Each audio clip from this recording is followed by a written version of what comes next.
The boxes landed on the wet pavement with a sickening thud, my grandmother's china scattered across the sidewalk like broken dreams. 47 years of memories lay destroyed in front of my own home while my neighbors watched in shocked silence. My daughter-in-law Keisha stood in my doorway, cell phone pressed to her ear, her voice cutting through the morning air like a blade. "Yes, officer, she's trespassing on our property. She refuses to leave and she's becoming violent." I stood there in my nightgown and slippers, watching this woman I had welcomed into my family with open arms systematically destroy everything I held dear. The rain soaked through my thin robe as I stared at the remnants of my life spread across Maple Street in Detroit. But what broke my heart more than the shattered dishes was seeing my son Marcus standing behind her, his eyes fixed on the ground, saying nothing as his wife lied to the police about his own mother. "Ma'am, you need to step away from the property," Keisha continued into the phone, her voice dripping with fake distress. "I'm afraid for my children's safety." Children. My grandchildren were inside that house, probably watching from the window as their grandmother was being humiliated in front of the entire neighborhood. 7-year-old Zoe and 4-year-old Malik, who called me Nana and ran to hug me every time I visited. Now they were learning that family loyalty meant nothing when money was involved. My name is Diana Washington. I am 72 years old, and I have spent my entire life believing that family comes first. I raised Marcus as a single mother after his father walked out when he was 3. I worked 2 jobs, sometimes 3, to make sure he had everything he needed. I put him through college, helped him buy his first car, and when he married Keisha 5 years ago, I welcomed her with the same love I would have given a biological daughter. But standing there in the rain, watching my life's possessions turn to garbage, I realized that love without boundaries is just another word for being a fool. The story of how I ended up here began 18 months ago when Marcus lost his job at the Ford plant. The automotive industry was struggling, and experienced workers like my son were being laid off to make room for cheaper labor. When he called me that night, his voice broken with shame, I didn't hesitate to offer help. "Mom, I don't know what we're going to do," he had sobbed into the phone. "The mortgage is 3 months behind. Keisha's part-time job at the beauty salon barely covers groceries. They're talking about foreclosure." I had driven over immediately with my checkbook, just like I had done so many times before. But this time was different. This time, Keisha was waiting for me with a folder full of papers and a plan that should have set off every alarm bell in my head. "Diana," she had said, using that sweet voice I now recognize as pure manipulation, "we've been talking, and we think it would be best if you moved in with us. You're getting older, and this big house is too much for you to handle alone. Plus, we could really use your help with the kids and the bills." I had been living in my 4-bedroom house on Elm Street for 35 years. I had paid off the mortgage 10 years ago and maintained it immaculately. It was worth at least $400,000 in Detroit's recovering market, but more than that, it was my sanctuary. Every room held memories of raising Marcus, of Sunday dinners with friends from church, of quiet evenings reading by the fireplace my late husband Jerome had built with his own hands. But looking at my son's desperate face, at my grandchildren who needed stability, I had agreed to sell my house and move in with them. What I didn't realize was that I wasn't moving in as a beloved family matriarch. I was moving in as a cash cow with an expiration date. The first red flag should have been how quickly they insisted on handling all the paperwork. "Diana, you don't need to stress yourself with all these legal documents," Keisha had cooed. "Marcus and I will take care of everything. You just focus on packing and getting ready for our new life together." Like a fool, I had signed whatever they put in front of me, trusting that my family had my best interests at heart. I was so focused on helping them that I didn't pay attention to the details. I didn't notice that the deed transfer wasn't just adding my name to their house. I was signing over complete ownership to them. I didn't realize that what I thought was a joint bank account for household expenses was actually giving them full access to my life savings. I had raised $350,000 from the sale of my home, plus I had another $200,000 in retirement savings and investments that Jerome and I had carefully built over 40 years of marriage.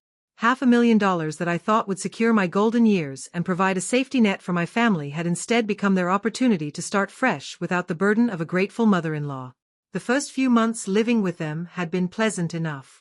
I helped with cooking and cleaning, picked up the children from school, and contributed cheerfully to household expenses. When Keisha mentioned that they were struggling to keep up with their credit card payments, I had offered to help without being asked. When Marcus said he needed a newer car to improve his chances of finding work, I had co-signed the loan without hesitation. But gradually, The atmosphere in the house began to change. The warm family dinners became tense affairs where Keisha would make passive-aggressive comments about old people who didn't know when to give younger folks their space. The grandchildren, who had once fought over who got to sit next to Nana, were suddenly too busy with activities to spend time with me. Diana, maybe you should consider staying in your room more, Keisha had suggested about 6 months after I moved in. The kids need their routine, and having you around all the time is confusing for them. They don't know who's really in charge. I had been relegated to the small guest bedroom that became my prison. Meals were served on a TV tray. I was told that my presence in the living areas was disruptive. When I tried to contribute to conversations, I was ignored or told that I wouldn't understand because things were different now. The worst part was watching Marcus transform from the loving son who used to call me every day into a stranger who avoided eye contact and spoke to me only when necessary. Keisha had systematically poisoned him against me, convincing him that I was a burden rather than a blessing. Marcus, I had tried to talk to him one evening when Keisha was at work. What happened to us? We used to be so close. Now I feel like a stranger in what's supposed to be my home. He had looked uncomfortable, fidgeting with his phone instead of meeting my eyes. Mom, you have to understand. Keisha and I are trying to build our own family. Having you here all the time makes it hard for us to be independent. Maybe it would be better if you found your own place. His words had cut deeper than any physical blow. This was the child I had sacrificed everything for, suggesting that I find my own place with what money? They controlled my finances now. They had convinced me to consolidate everything for easier management, which meant I couldn't access my own funds without their approval. The realization that I had been systematically isolated and financially abused by my own family hit me like a freight train. But the worst was yet to come. 3 months ago, I had overheard a phone conversation that shattered the last of my illusions. Keisha was talking to her sister in the kitchen, her voice carrying clearly to my bedroom next door. Girl, it's working perfectly, she had laughed. The old lady signed everything over without even reading it. Marcus was worried she might figure it out, but she's so desperate to be loved that she'll do whatever we ask. But what if she gets suspicious? Her sister had asked. Then we'll just say she's getting senile and can't take care of herself. Who's going to believe a confused old woman over a loving family? Plus, she doesn't have anywhere else to go. We've made sure of that. The cruelty in her voice was matched only by the calculating coldness of her plan. I wasn't family to them. I was a mark they had been working for over a year. That night, I had tried to talk to Marcus one more time. I had knocked on their bedroom door and asked if we could have a private conversation. What followed was the most heartbreaking experience of my life. Marcus, we need to talk about what's happening in this house, I had begun. I don't think you understand what Keisha is really doing. Mom, not this again, he had sighed. Keisha told me you've been acting paranoid, saying she's trying to steal from you or something. You're just having trouble adjusting to not being in charge anymore. I heard her talking to her sister. I had insisted. She admitted that this was all a plan to get my money. She's been manipulating both of us. Marcus had looked at me with a mixture of pity and annoyance that I will never forget. Mom, you're 72 years old. Maybe you misunderstood what you heard.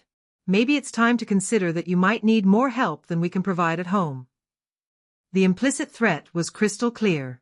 If I continue to cause problems, they would have me declared incompetent and placed in a facility. I would lose not just my money and my home, but also any chance of maintaining a relationship with my grandchildren. For 2 months, I had lived in that house like a ghost, afraid to speak up, afraid to rock the boat, afraid to lose the last connection I had to family. I watched them spend my money on designer clothes and expensive dinners out while telling me we couldn't afford to fix the heater in my room. I saw them take weekend trips to Chicago and Miami while I was left to babysit their children without compensation. The breaking point came last Tuesday morning when I overheard Keisha on the phone with a real estate agent, discussing plans to sell the house and move to a smaller place in the suburbs. A smaller place that, as she put it, wouldn't have room for elderly relatives who had outlived their usefulness. We're thinking of something more modern, she had said. Just enough space for our family of 4. We don't need extra bedrooms for guests anymore. That's when I realized they weren't just stealing my money. They were planning to make me homeless once they had liquidated all my assets. The house I thought I was sharing with loving family was about to be sold out from under me, and the proceeds would fund their new life in a home I would never be welcome in. I had spent the last week trying to figure out what to do, who to call, how to protect myself. But at 72, with no independent income and no legal proof of their manipulation, I felt trapped and powerless. My old friends had drifted away during the months I had been isolated in that house. My neighbors from Elm Street had lost touch with me after the move. I had nowhere to turn and no one to trust. Until this morning, when I had finally found the courage to stand up for myself. It had started with a simple request. I had asked Keisha if I could use some of my money from my savings account to buy new clothes for church. The few outfits I owned were worn out, and I wanted to look respectable for Sunday service. Diana, you know we're trying to be careful with spending right now, she had replied with that fake concern voice. Maybe you could wear something you already have. The people at church will understand. But it wasn't about the clothes. It was about the principle. It was my money I had earned and saved over decades of hard work, and I was being told I couldn't spend $20 on a new dress. Keisha, I had said, my voice stronger than it had been in months, I want to see the bank statements for my accounts. I want to understand exactly how my money is being managed. The change in her demeanor had been instant and terrifying. The mask of fake sweetness dropped completely, revealing the predator underneath. Your money? She had sneered. Diana, you need to check yourself. You don't have any money. Everything you brought into this house belongs to this family now. You signed the papers. You made the choice to give up your independence. I didn't give up anything, I had replied, feeling decades of suppressed anger finally rising to the surface. I thought I was joining a family. I didn't know I was being robbed by con artists. That's when Marcus had appeared in the doorway, his face already hardened against me before he even heard what we were arguing about. What's going on? He had asked, but his tone made it clear he had already chosen sides. Your mother is having one of her episodes again, Keisha had said smoothly. She's making accusations about money and talking about things that aren't real. I think it might be time to have her evaluated by a professional. The word evaluated hung in the air like a threat. I knew exactly what she meant, and so did Marcus. Mom, he had said in that patronizing tone I had come to hate, maybe Keisha is right. Maybe you're getting confused about some things. Maybe it would be better if you had professional care. Standing there, listening to my own son discuss having me committed because I dared to ask about my own money, something inside me finally snapped. I am not confused, I had said, my voice rising for the first time in months. I am not having an episode. I am a woman who finally realized she's been played by a couple of con artists who used her love for her family against her. That's enough, Keisha had shouted back. I will not be disrespected in my own house by some ungrateful old woman who doesn't know her place. Your house? I had laughed bitterly. This house was bought with my money. Those cars in the driveway were paid for with my money. Those designer purses you carry and those expensive restaurants you go to are all funded by my life savings. Prove it, she had challenged. Show me one document that says you own anything in this house. Show me one bank account with your name as the primary holder. You can't, because you signed it all over to us willingly. She was right, and we both knew it. In my eagerness to help and be accepted, I had signed away my legal right to everything I owned. You're right, I had admitted. I can't prove it legally, but I can prove it morally. I can tell everyone exactly what kind of people you really are. That's when her facade had cracked completely. You won't tell anyone anything, she had hissed. Because if you start spreading lies about us, we'll have you declared mentally incompetent so fast your head will spin. And then you'll spend whatever time you have left in some state facility where no one will believe a word you say. The threat was real and we both knew it. But for the first time in months, I didn't care. Do it, I had said. Put me in a facility. At least I'll be surrounded by honest people who admit they're taking advantage of me. What happened next was a blur of screaming, accusations, and ultimately, Keisha's decision to solve the problem by physically removing me from what she now considered her domain. Get out, she had screamed. Get your stuff and get out of my house right now. Fine, I had replied. I'll pack my things and find somewhere else to go. But that wasn't dramatic enough for Keisha. She needed to make sure I understood exactly how powerless I was, exactly how little my decades of sacrifice meant to this family. While I was in my room trying to figure out where I could go, she had started throwing my belongings out the front door. Not just my clothes, but everything I had managed to keep from my old life. Photo albums, my mother's jewelry, the quilt my grandmother had made, books I had owned for decades. When I had tried to stop her, tried to save my grandmother's china from destruction, she had pushed me away and grabbed her phone. And that's how I ended up standing in the rain in my nightgown, watching everything I owned scattered across the pavement while my daughter-in-law called the police to report me as a dangerous trespasser. The sound of sirens in the distance told me that the next chapter of this nightmare was about to begin. Officer Johnson arrived first, a middle-aged black man whose kind eyes immediately took in the scene with understanding. He had probably dealt with elder abuse cases before and recognized the signs immediately. Behind him came Officer Martinez, a younger woman who began documenting the scattered belongings with her camera. "Ma'am," Officer Johnson addressed me gently, "I'm going to need you to tell me what's happening here." Before I could speak, Keisha launched into her prepared performance. "Officer, thank God you're here. My husband's mother has been living with us, and she's been getting increasingly erratic and violent. Today she started throwing things around and making threats. When I tried to calm her down, she became physical. I was forced to remove her belongings for everyone's safety." I watched Officer Johnson's face carefully as she spoke. His expression remained neutral, but I could see him taking note of details that didn't match her story. "Ma'am," he turned to me, "is this your property scattered here?" "Yes, sir," I replied, grateful that my voice sounded steady despite my shaking hands. "These are my belongings. My family photographs, my grandmother's dishes, things I've owned for decades." "And you live in this house?" "I have been living here for 18 months, but apparently I no longer have permission to be here." Officer Martinez approached Keisha with her notepad. "Ma'am, can you show me identification and proof that you live at this address?" As Keisha fumbled for her ID, Officer Johnson moved closer to me. "Mrs.?" He waited for my name. "Washington. Diana Washington." "Mrs. Washington, those look like some pretty valuable items scattered around. The china set alone probably cost a few $100s new. If someone was having a violent episode, would they throw their own precious belongings outside?" His question hung in the air, and I could see Keisha's confidence falter slightly. "I can explain that," she started, but Officer Johnson raised a hand. "Let me finish documenting the scene first. Mrs. Washington, are you hurt? Do you need medical attention?"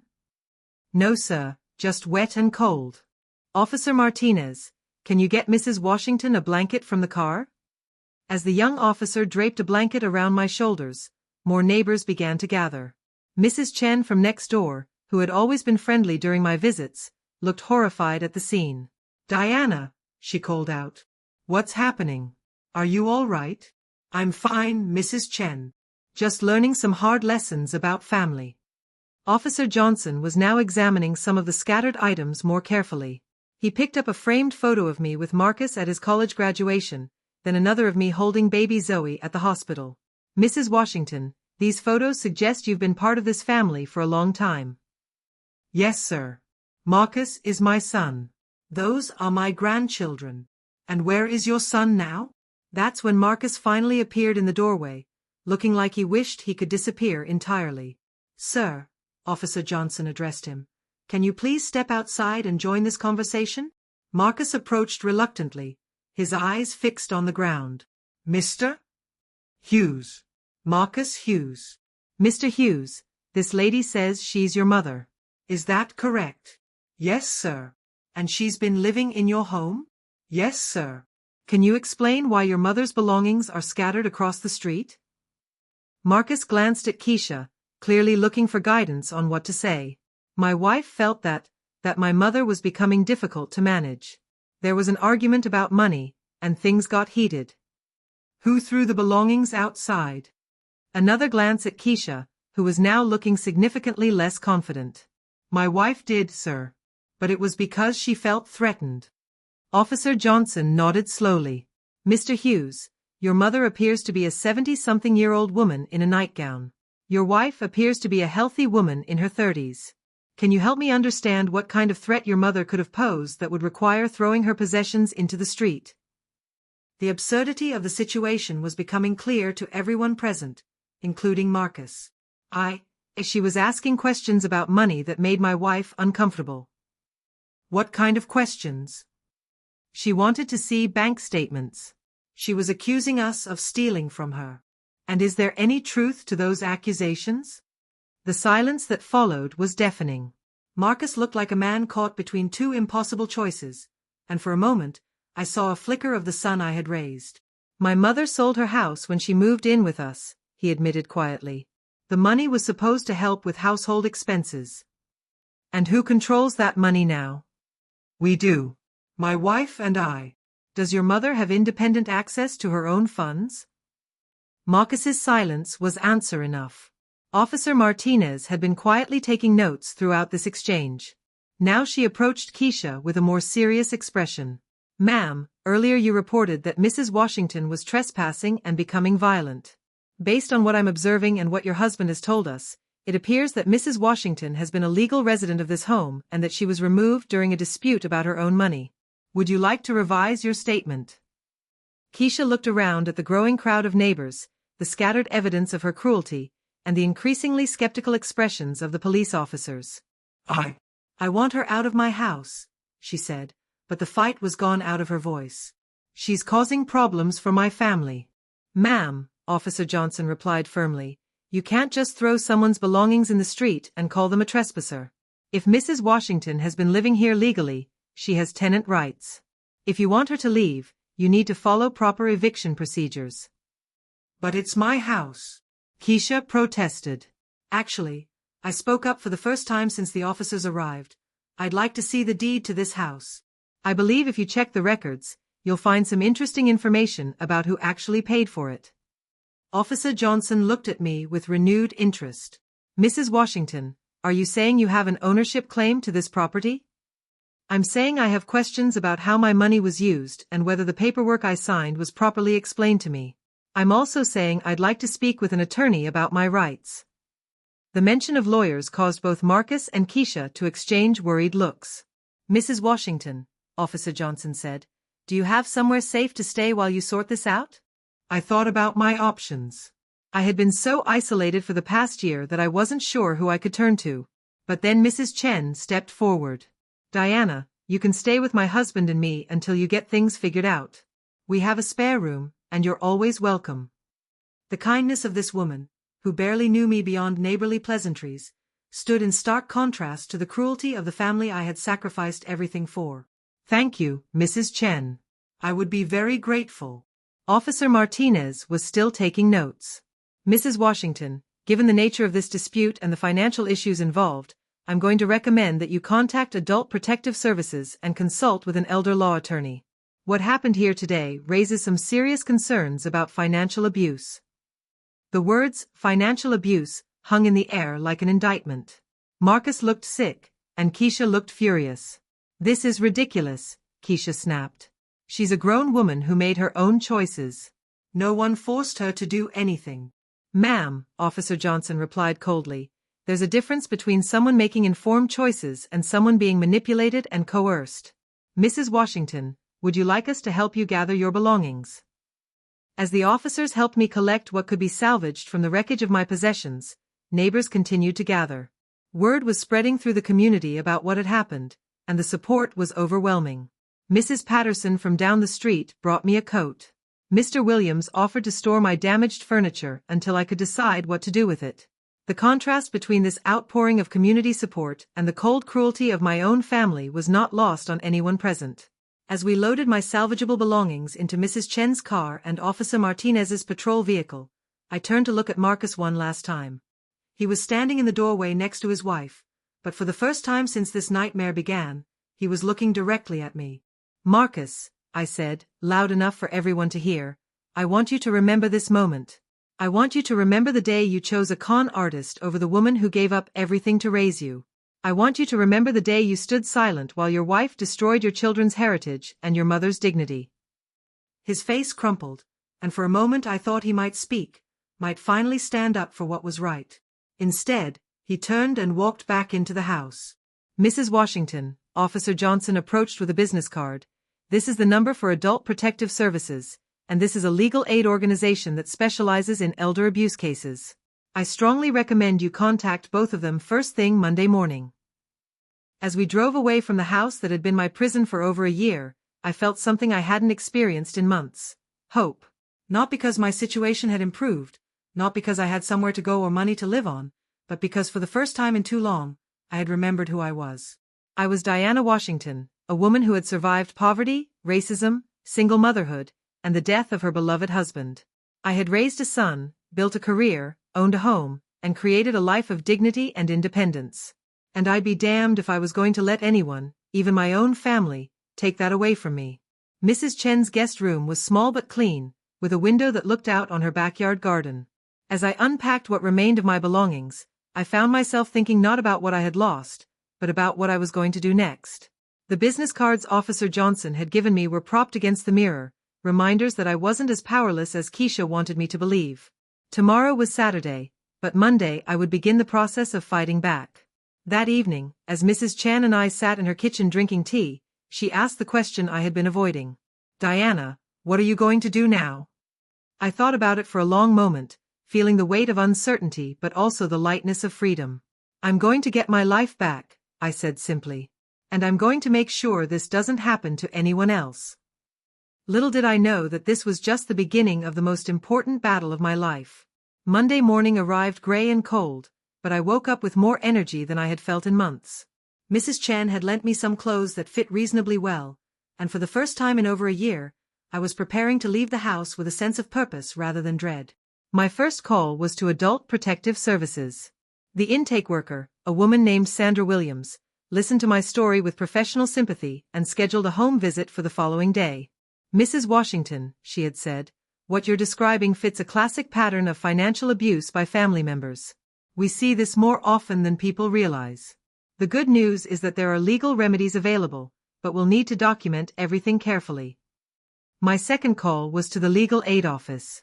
The attorney, James Morrison, was a soft-spoken man in his 40s who specialized in elder law. When I explained my situation, he asked me to come in that afternoon with any documentation I still had. Mrs. Washington, these cases are challenging because victims often sign documents willingly, even if they didn't fully understand what they were signing. But if we can prove coercion or fraud, we may be able to recover some of your assets. The Legal Aid Office was located in downtown Detroit, in a building that had seen better days but still maintained an air of professional dignity. Mr. Morrison's office was lined with law books and case files, evidence of the battles he fought daily for people who couldn't afford expensive attorneys.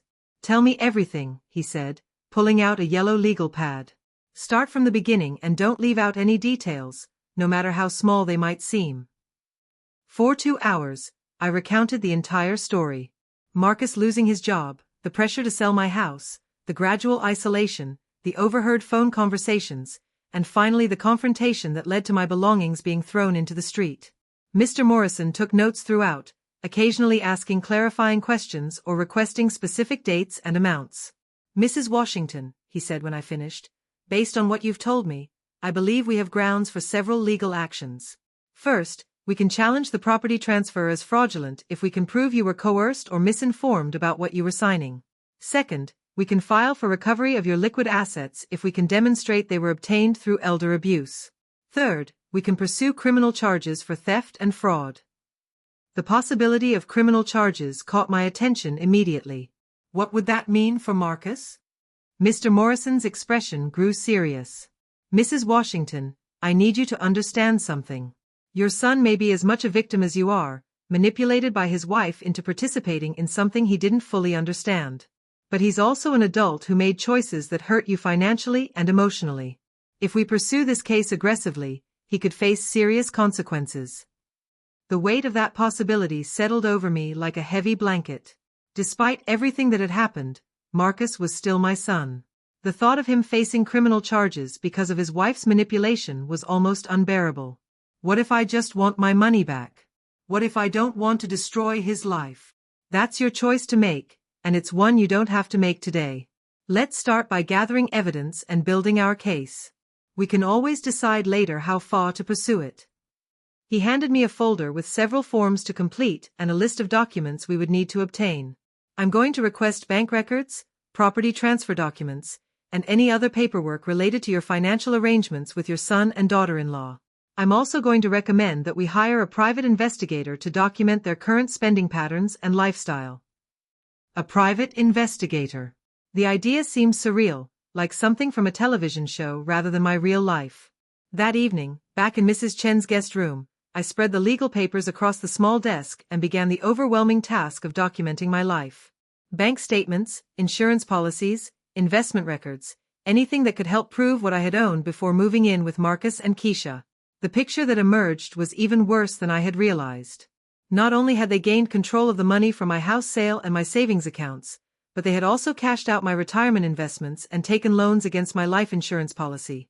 Over the past 18 months, they had systematically liquidated nearly every asset I owned, spending the money on luxury items, vacations, and lifestyle improvements that had nothing to do with household necessities. According to the credit card statements I found in my papers, they had spent over $60,000 in the past 6 months alone on designer clothes, expensive restaurants, a trip to Las Vegas, and a new car for Keisha. Meanwhile, they had told me we couldn't afford to fix the heating in my room or buy me adequate clothes for church. The scope of their betrayal was breathtaking, but it was also potentially our strongest evidence. No reasonable person could argue that a trip to Las Vegas was a necessary household expense funded by an elderly relative's life savings. Tuesday morning brought Sandra Williams from Adult Protective Services to Mrs. Chen's door. She was a tall, no-nonsense woman in her 50s who had clearly dealt with every variation of family abuse imaginable. Mrs. Washington, I've reviewed your case file, and I want you to know that we take these situations very seriously.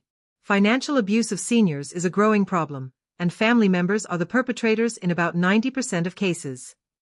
She explained that APS would conduct their own investigation, including interviews with neighbors, friends, and anyone else who had observed changes in my living situation over the past year. We'll also be making an unannounced visit to your son's home to check on the welfare of the children and to document the living conditions. If we find evidence of financial abuse, we can refer the case for criminal prosecution.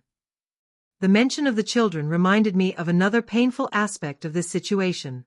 Zoe and Malik were innocent victims in all of this, caught between their parents' greed and their grandmother's fight for justice. Mrs. Williams, what will happen to my grandchildren if their parents are charged with crimes? That would depend on many factors, including whether other family members could care for them and what the court determines is in their best interests. But Mrs. Washington, I want you to understand that protecting yourself is not selfish. Those children are learning lessons right now about how family members should treat each other. If you don't stand up for yourself, you're teaching them that it's acceptable to exploit the people who love you. Her words resonated deeply. I had been so focused on maintaining family harmony that I had forgotten about the example I was setting for the next generation. Wednesday brought news that changed everything. Mr. Morrison called to inform me that his private investigator had uncovered information that went far beyond simple family greed. Mrs. Washington, I need you to come in immediately. We've discovered that this may not be the first time your daughter-in-law has done something like this. At his office, Mr. Morrison spread a series of documents across his conference table. Our investigator ran a background check on Keisha Hughes, formerly Keisha Patterson. It turns out she has a history of targeting vulnerable older adults. Before she married your son, she was involved in a similar situation with an elderly man in Chicago. She convinced him to add her to his bank accounts as a caregiver, then emptied the accounts and disappeared. The case was never prosecuted because the victim died before it went to trial. I stared at the documents in shock. This wasn't just about greed or desperation. Keisha was a predator who had deliberately targeted my family. There's more, Mr. Morrison continued. We've traced some of the money from your accounts. Much of it was transferred to accounts in Keisha's name only, not joint accounts with your son. She's been systematically moving your assets into accounts he can't access. The implications were staggering. Not only had Keisha been stealing from me, but she had also been setting up Marcus to take the fall while she prepared to disappear with my money. Mrs. Washington, Mr. Morrison said gently, I think your son may be as much a victim in this as you are. Based on the evidence we've gathered, it appears that Keisha has been manipulating him for years, possibly from the very beginning of their relationship. The room spun around me as I tried to process this information.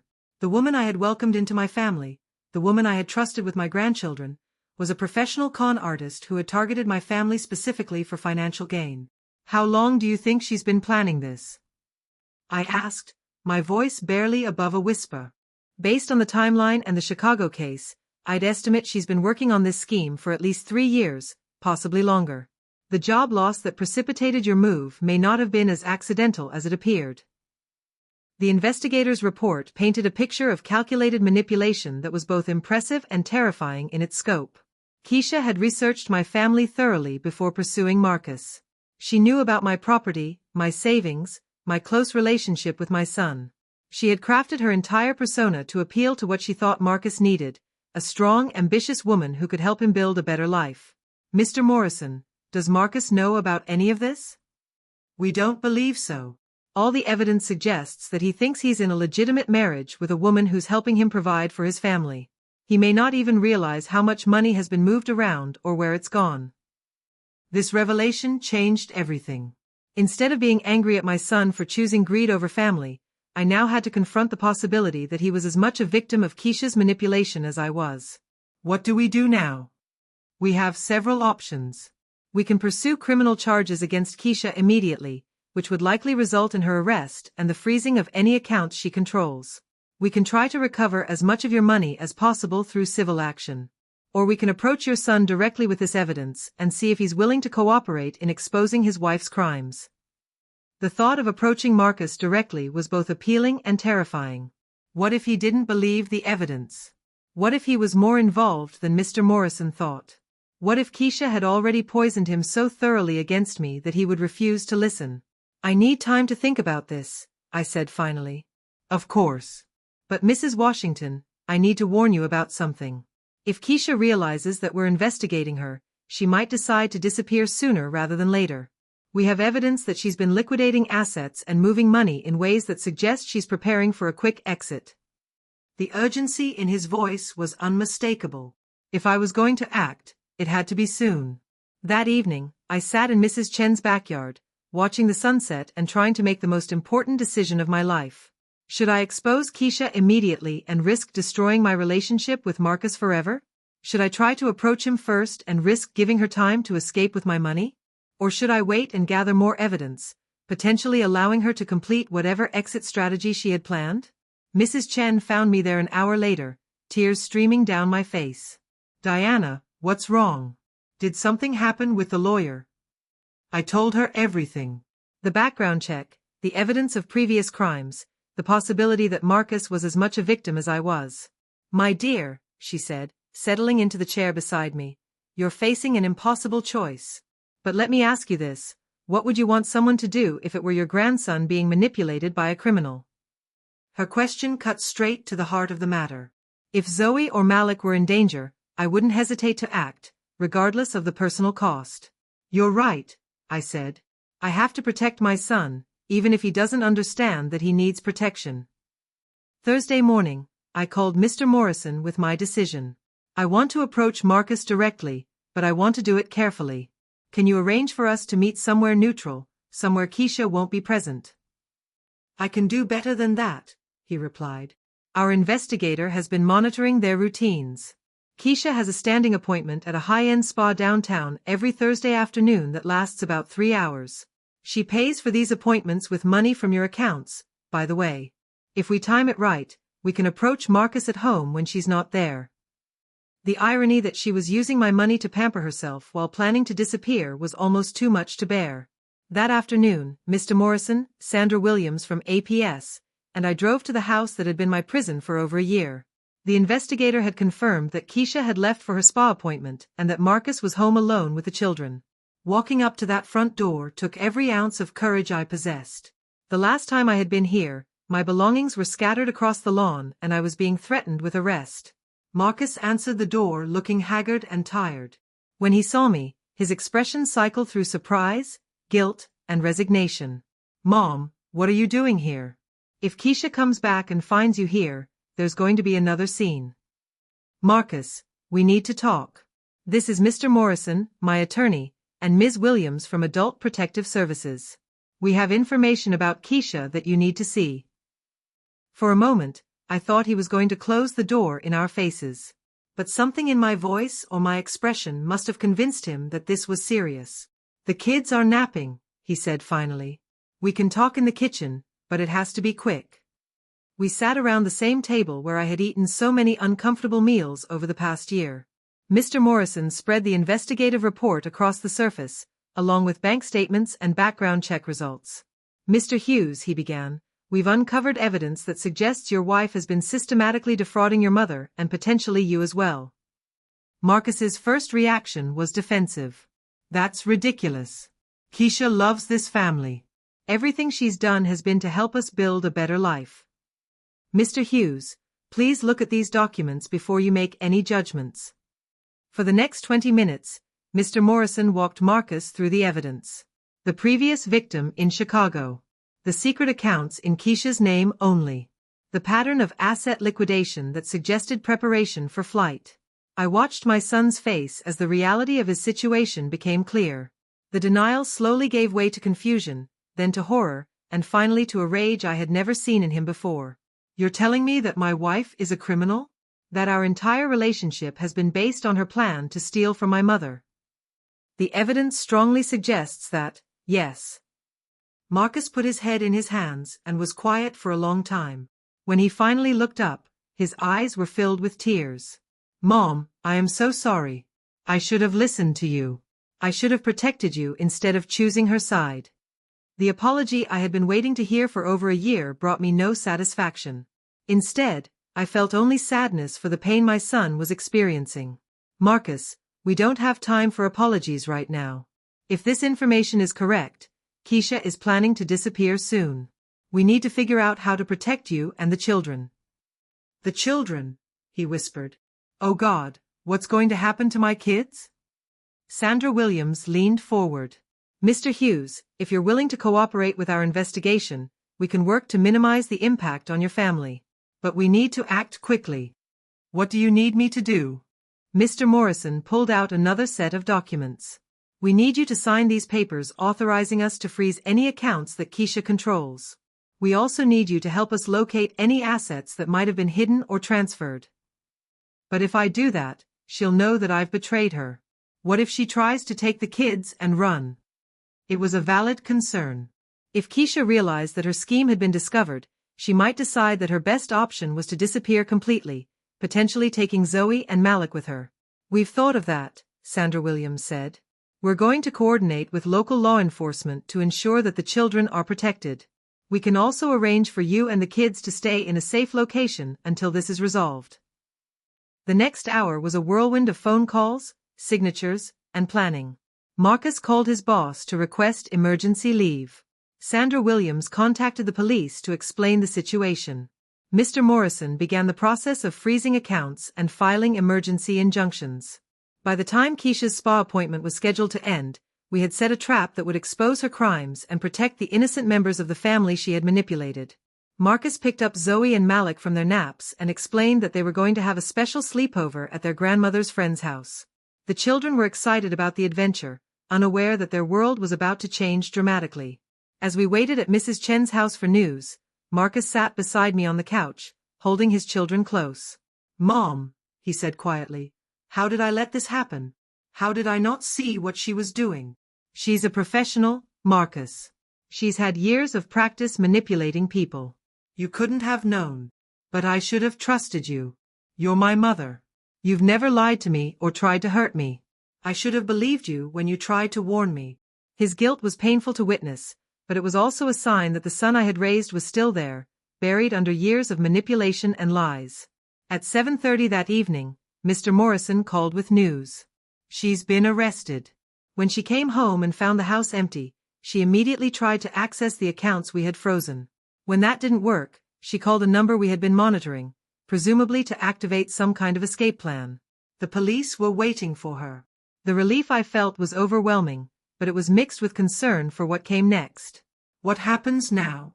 She'll be charged with elder fraud, identity theft, and several other crimes. The district attorney thinks they have a strong case, especially with the evidence from Chicago. As for your money, we should be able to recover most of it, though it may take some time. Most of it. Even in victory, there were losses to accept. Over the next several weeks, the true scope of Keisha's crimes became clear.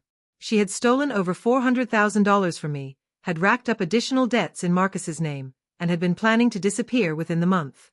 Her arrest made the local news, and other victims came forward with similar stories.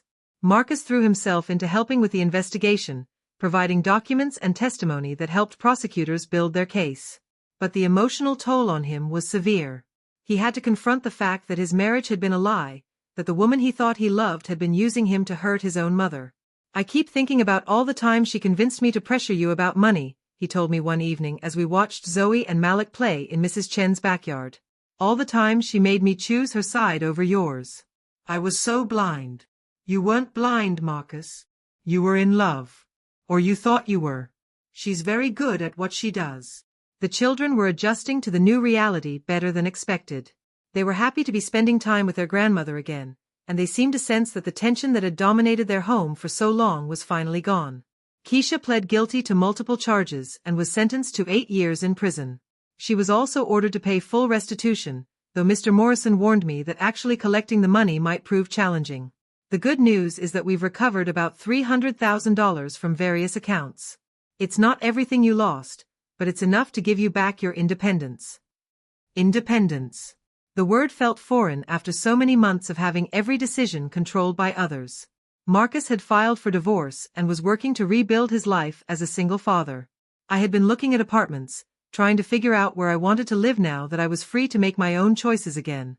"Mom," Marcus said one evening, "I know I have no right to ask this after everything that's happened, but would you consider staying close by? The kids need their grandmother, and I need to make up for the time we lost."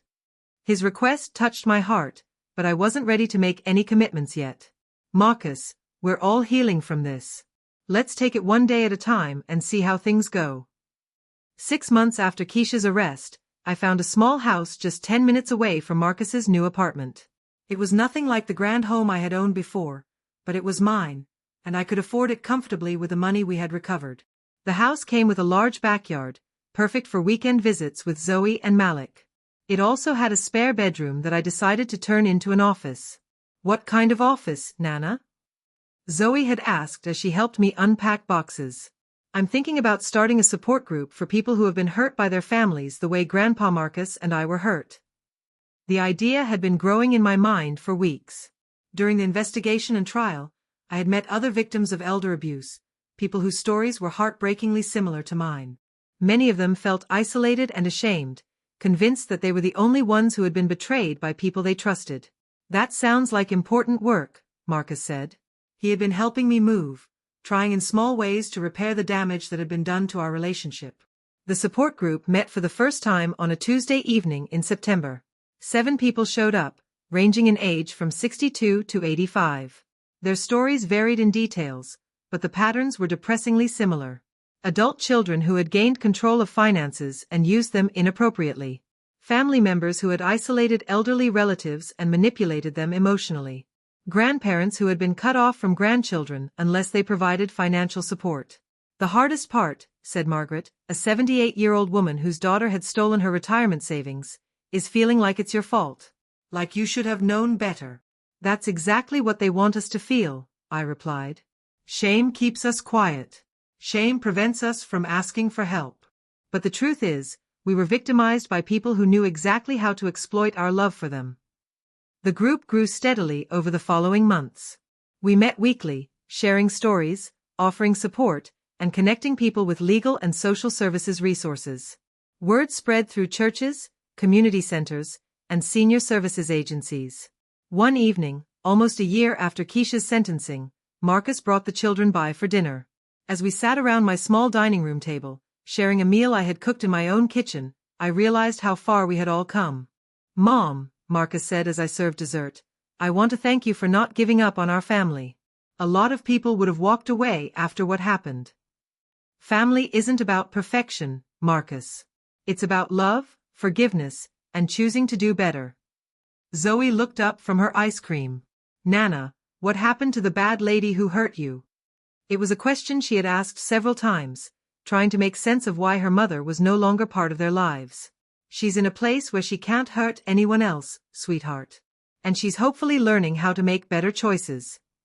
"Do you think she'll ever say sorry?" I considered the question carefully. Keisha had never shown any remorse for her actions, even during the trial. Her focus had been entirely on minimizing her sentence and protecting her own interests. "I don't know, Zoe. Some people have a hard time admitting when they've done wrong." But the important thing is that we've learned from what happened, and we're all safe now. That night, after Marcus and the children went home, I sat in my backyard listening to the sounds of the neighborhood settling in for the evening. Mrs. Chen's house was visible through the trees, a reminder of the kindness that had sustained me during my darkest hours. My phone rang, interrupting my quiet reflection. It was Patricia, one of the members of our support group. Diana, I wanted to let you know that I took your advice. I contacted that lawyer you recommended, and he thinks we can recover most of the money my son took from me. That's wonderful news, Patricia. How are you feeling about it? Scared, but hopeful. For the first time in months, I feel like I have some control over my life again. After we hung up, I thought about how different my life had become. A year ago, I had been trapped in a situation that seemed hopeless, isolated from friends and community, convinced that I had no options and no one to turn to. Now I had a home of my own, a renewed relationship with my son and grandchildren, and a sense of purpose that extended beyond my own family. The support group had grown to over 30 regular members, and we had helped dozens of people connect with legal resources and social services. The money I had recovered wasn't just supporting my own independence. I had been able to help several group members pay for legal consultations and had established a small emergency fund for people who needed immediate assistance while pursuing longer-term solutions. 2 years after that horrible morning when my belongings were thrown into the street, I received an unexpected letter. It was from Keisha, written from the federal correctional facility where she was serving her sentence. The letter was brief and, I suspected, written at the suggestion of her parole counselor rather than from genuine remorse. Diana, I know that nothing I can say will undo the harm I caused to you and your family. I want you to know that I am getting help to understand why I made the choices I did, and I am committed to making better decisions in the future. I hope that someday you can find it in your heart to forgive me. I showed the letter to Marcus when he came by for our weekly dinner. What are you going to do? He asked. I'm going to forgive her, I said simply. Not because she deserves it, but because I deserve to be free from the anger and resentment that would eat away at me if I held on to it. Are you going to write back? No. Forgiveness doesn't require a relationship. It just requires letting go of the desire for revenge. Marcus nodded, understanding the distinction. He had been through his own process of forgiving Keisha, not for her sake but for his own peace of mind and his ability to be a good father to his children. As I write these words, 3 years have passed since that life-changing morning. The support group now has chapters in 4 cities, and we've helped over 200 people recover from various forms of elder abuse. I've testified before the state legislature about the need for stronger protections for seniors, and I've been interviewed by journalists writing about the growing epidemic of family financial abuse. But the most meaningful changes have been in my personal relationships. Marcus and I have rebuilt our connection on a foundation of mutual respect and hard-earned wisdom. He's become an advocate in his own right, speaking to other adult children about the warning signs of manipulation and the importance of protecting elderly family members. Zoe and Malik, now 10 and 7, are growing up with a deeper understanding of family loyalty and personal integrity than most children their age. They know that their grandmother went through something difficult, and they've learned that standing up for what's right sometimes requires courage. Nana, Malik asked me recently, when I grow up, will you teach me how to help people like you help people? Of course, sweetheart. But first, let me teach you how to recognize when someone might be trying to take advantage of you or the people you love. It's a conversation I'm having more often these days, not just with my grandchildren but with younger adults who attend our support group meetings as allies and advocates. The crime that Keisha committed against my family wasn't just about money. It was about the betrayal of trust, the manipulation of love, and the exploitation of family bonds. But from that betrayal has come something unexpected, a deeper understanding of what family really means, a stronger sense of my own worth and dignity, and a purpose that extends far beyond my personal experience. I'm 75 now, and I wake up each morning with energy and hope. I have work to do, people to help, and a family that values and respects me. The house is modest, my income is smaller than it once was, but my life is richer in every way that matters. Sometimes people ask me if I regret the years I lost to Keisha's manipulation, or if I'm bitter about the money that was never recovered. My answer is always the same. I regret that it took me so long to stand up for myself, but I'm grateful for everything I learned in the process. I learned that love without boundaries isn't really love at all. I learned that protecting someone from the consequences of their actions often prevents them from growing and changing.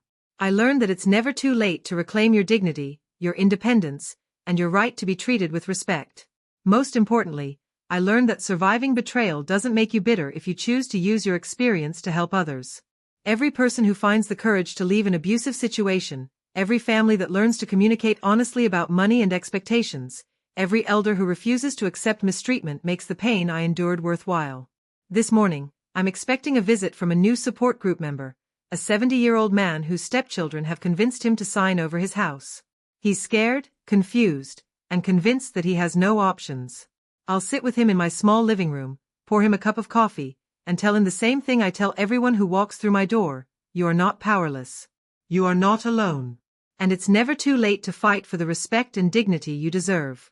Because if a 72-year-old woman in a nightgown can stand up to bullies who threw her belongings in the street, anyone can find the strength to reclaim their life. The rain that soaked me that morning 3 years ago has long since dried, but the lessons it taught me continue to nourish everything I do. From the wreckage of one family's greed has grown a community of survivors who refuse to let their stories end in victimhood. And that, I've learned, is how broken things become beautiful again.